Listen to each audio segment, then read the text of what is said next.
दादी बातें रखी हाइया जियो सर जियो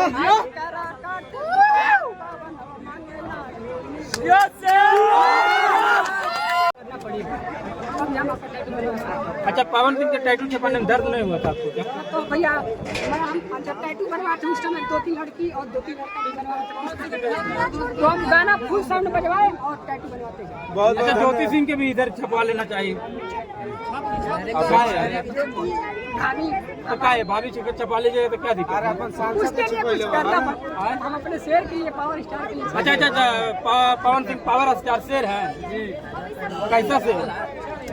आपको कैसे लगते हैं भोजपुरी जगत के शेर। कैसा शेर? नेता के शेर? जब भोजपुरी में कोई गाना नहीं चल रहा था उस समय लॉलीपॉप आया था। वर्ल्ड में तहलका मचा दिया। तू लगावे जबली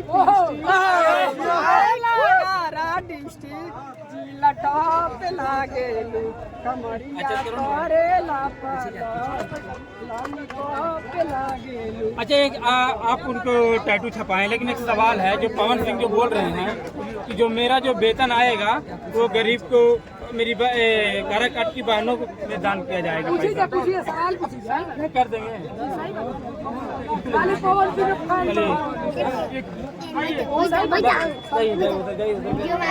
चलिए, क्या लगता है पवन सिंह आप कितना फोटो जीत? सुनाया बड़की माई, सुनाया बड़का भाई, काकी चाची दादी बातें रखी हाइया जियो सर जियो जियो सर।